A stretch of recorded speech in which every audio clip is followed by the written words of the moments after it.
Hello there. Today I'm going to talk to you about the Hot Toddy. This is a drink that we're all very familiar with and is a very popular whiskey drink. But I'm going to sort of help you sort of make one, show you how easy it is using things that you should have lying around in your house. But first of all, going to explain really what it is and what its origins are. What is it? A hot toddy? I guess we all think we know, but if you actually look, there's a set of ingredients that come together to form this drink. So you need a spirit. There's 5 things. So the first one is you need a spirit. The second one is you need a sugar sauce. Third one is you need some spice. Then you need a bit of sour, and then you need some water. And they're the 5 things which combine to make the hot toddy. And of course nowadays it's most commonly known as this remedy for cold and flu, the common colds, also as an aid to digestion actually. It's traditionally been used as that also. But of course historically it was a drink in its own right and has its origins sort of dating back to the late 1700s. That's when the first reference is found of it. And this is an Indian drink, which is still very popular today. You can go, particularly to the south of India and find toddy as a drink. It's distilled or fermented palm sap. And of course, what happens when the British went over there and took India as part of the British Empire, they, as with many things when they went around the world, they brought back some of their favourite recipes or drinks and adapted them to the British climate, which is obviously very different to India or sort of many of the other places. So this drink became very popular from the 1820s onwards and really had its heyday in the 1860s to the late 1880s really. And the blends and whiskies of the time really reflected the popularity of this drink and were really sort of made to sort of work very well within this sort of the hot toddy scenario. So what does that mean? I mean, it basically means that they made the whiskies to be quite heavy, quite robust, quite oily, and with very pronounced aromas and flavours, so that when you mix them with all these other things, the flavours and aromas of the whiskey actually still stood out. And also they were released at particularly high ABVs, so higher than you would expect to see sort of most whiskies nowadays. This was again because this allowed the flavours to come through better and for the whiskey to actually stand out as you mixed it with these other things.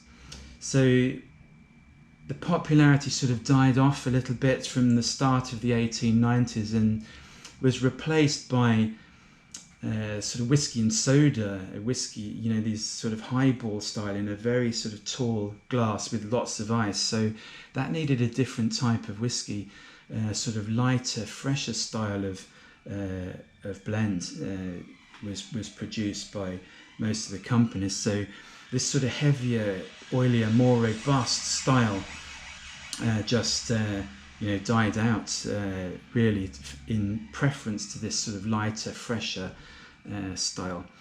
So how do you make one? I mean, it's really very easy. I mean, I've just got a selection of things that you should find, in most households, I would say. Nothing too fancy, no fancy sort of bartender type syrups or bitters or any of this type of stuff. So of course we have the 5 things that I mentioned at the start. So the spirit, and in this case I'm going to use the John Walker & Sons Celebratory blend, and for a very good reason actually, because this has been released to celebrate the 200th anniversary of the Johnnie Walker brand this year, and is a sort of homage by the current day blenders of Johnnie Walker to the old Highland whiskey which John Walker and Sons released in the 1860s, and really designed, it was the first whiskey that was designed to be specifically exported sort of out to the colonies and around the British Empire. But also it was designed to be this sort of heavy, oily, robust style to really capitalize on the popularity of the hot toddy.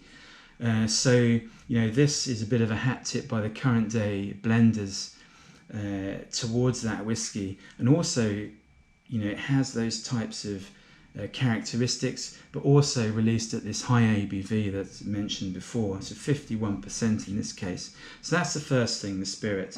The second thing is a sugar source. So you can use granulated sugar, sugar cubes, sugar syrup, whatever you want. But I'm going to use honey. This is a very popular source of the sweetness for a hot toddy.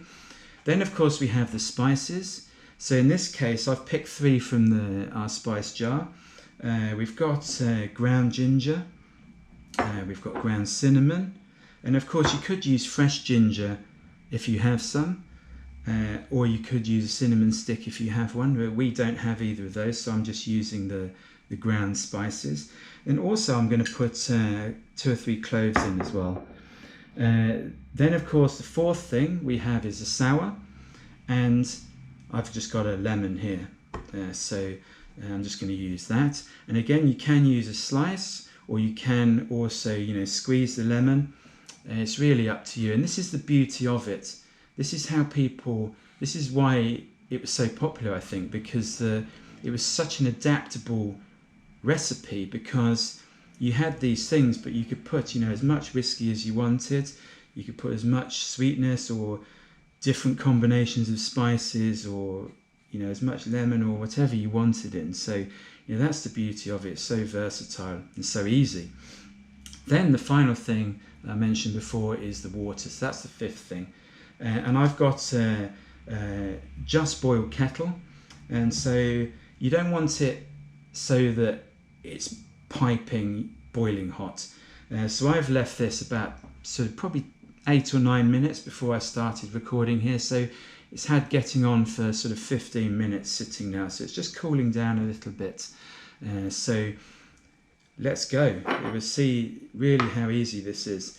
I'm going to use one of these, we'll start with the whiskey, but I'm going to use one of these measuring things. So we've got a single there and a double there. Of course you can put as little or as much as you want in, as I said. Or of course you can just tip it straight in. If you don't have one of these, then please just tip it in. So here we are. I'm just going to do a single one for now. So here we are.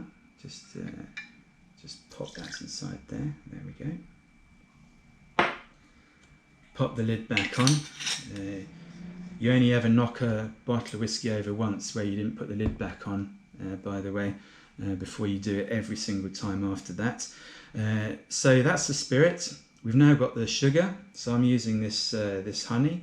So just get a spoon of that, and we'll just let that sort of dribble in a little bit there.